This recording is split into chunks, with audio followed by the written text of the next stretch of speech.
All right, number 9, we want to write a negation for the following statement. His aunt's house number is the number 30. Okay, so when you start thinking about negations, this one is a little bit simple, but when you start thinking about negations, we want to think about what is going to make the statement false. And I just want to point out a few things before we go further. A lot of the times when we think about negations, we want to go to the extreme opposite. Let's say, for example, if I say all birds fly.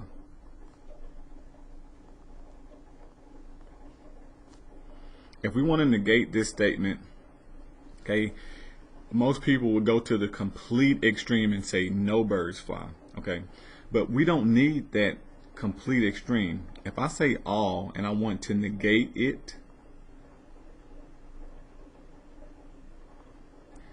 okay, the only thing I need to do is say some. Because if I say all birds fly, that means every single bird fly. And I can negate that by saying some birds fly. That means some birds do not fly, which is going to negate this. We could also say at least one does not.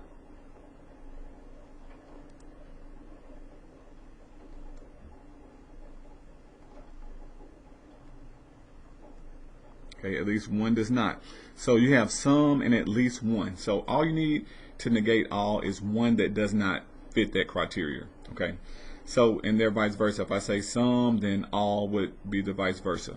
So when you think about negations, don't think the extreme opposite. Think about the minimum case that you need to negate that scenario. So in this example, his aunt's house number is the number 30. We want to choose the one that's correct. So if his aunt's house number is 24, that would definitely negate the fact that it's 30. No one's house number is 30. That's complete extreme opposite. No one's house is 30 would also negate that, but that's the most extreme case. His aunt's house number is not 30. That also works. That's just the opposite. Someone's house is not the number 30. His aunt's house might be the number 30. Okay, and then the number 30 is his aunt's house number. Okay, negating is doing the opposite. So usually the word not also is a simple way to negate. I could say not all birds fly. So this one is going to be the best for this scenario. And then this statement, we're going to negate this, all owls fly. So here we go. If I want to negate all owls fly, we don't need to go to the extreme and say no owls fly. We can just say some owls fly. That would negate it. We could say some do not fly.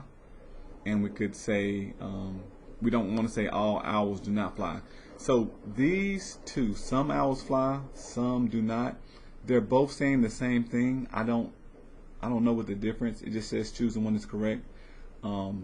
If this was on a multiple choice test, I would probably give you credit for either one of these. I want to say some though is the most popular one, so I'm going to go with some. Okay, so they're going to say some are not. They like to do it that way, but those are essentially the same. Okay, I don't know. Some owls do not fly. That's the same thing. If some owls fly, then some do not. This is the same thing. Very questionable, but they're saying C, so we'll go with C. I would go with either one of those because that's questionable. So if you see that on the test, both of those I would count both of those as correct.